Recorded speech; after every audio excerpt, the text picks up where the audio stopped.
పరిశుద్ధ నామంలో మీ అందరికీ వందనాలు తెలియపరుస్తున్నానండి. ఈ దినం దేవుని మాటను మనం ధ్యానం చేసుకుందాం. పరిశుద్ధ గ్రంథంలో నుండి యెషయా గ్రంథము 65వ అధ్యాయము 2వ వచనం.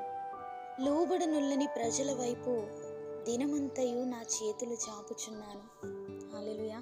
సాధారణంగా మనకుండే ఆలోచనలు, దేవుడు తనని ఎందరైతే ప్రేమిస్తారో, ఆయన మాటలు విని వెంబడిస్తారో అలాంటి వారిని ఆయన ప్రేమిస్తారు, సంరక్షిస్తారు అని అనుకుంటాం. అది వాస్తవమే. దేవుని మాటలను అంగీకరించని వారు, ఆయనను తృణీకరించే ప్రజలు కూడా లేకపోలేదు. అలాంటి వారిని దేవుడు శిక్షిస్తారు, నశింపచేస్తారు అని అనుకుంటాం. అయితే వాక్యం సెలవిస్తుంది, తమ ఆలోచనలను అనుసరించి చెడు మార్గమున నడుచుకొనుచు లోబడనొల్లని ప్రజల వైపు దినమంతయు నా చేతులు చాపుచున్నాను అని దేవుడు తన ప్రేమను, మానవుని పట్ల ఆయనకున్న సహనాన్ని తెలియజేస్తున్నారు. ఒక వ్యక్తిని నడిపించేది ఆలోచనే. వారు యోచించిన దానిని బట్టి వారి ప్రయాణం కొనసాగుతుంది. నీ స్వబుద్ధిని ఆధారం చేసుకొనక నీ పూర్ణ హృదయముతో యెహోవా యందు నమ్మిక ఉంచుము అని సామెతలు 3వ అధ్యాయము 5వ వచనంలో వాక్యం సెలవిస్తుంది. మానవుని ఇష్టాలు, ఆలోచనలు లోకాన్ని అనుభవించుటకు, దేవునిపై తిరుగుబాటు చేయుటకు ప్రోత్సహిస్తుంటాయి. ఒక వ్యక్తి దేవునితో జీవించాలని తీర్మానం కలిగి ఉన్నప్పుడు ఆ వ్యక్తి పోరాటంలో తెలియకనే నిలబడినట్లు.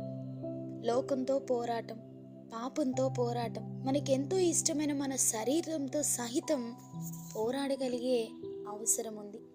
ఎన్ని వర్తమానాలు వింటున్నా ఆయన చిత్తంలో బ్రతకాలని అనిపించని వారు, ప్రభు సహాయాన్ని పొందుకుంటున్నా ఆయనకు కృతజ్ఞత కలిగి జీవించలేని వారు, ఇలా ఎన్నో మేలులు అనుభవిస్తూ కూడా దేవునికి దూరంగా బ్రతుకుతున్న అనుభవం మీరు కలిగి జీవిస్తున్నట్లయితే ఆయన మీ పట్ల కోపంతోనూ రౌద్రంతోనూ లేరని గమనించి చాచిన ఆయన చేతులలోనికి, ఆయన కౌగిట చేరగలిగితే మనల్ని హత్తుకొనే దేవుడు, ఆయన రక్తంతో మనల్ని కడిగి సమస్త పాపముల నుండి మనలను విడిపించి ప్రశస్త వస్త్రముతో మనల్ని అలంకరించి ఆయన సిద్ధపరిచిన రాజ్యానికి మనలను వారసునిగా చేసి సదాకాలము ఆయనతో మనల్ని జీవింపచేయగలిగిన దేవుడు మనం ఆరాధిస్తున్నటువంటి యేసు ప్రభువారు.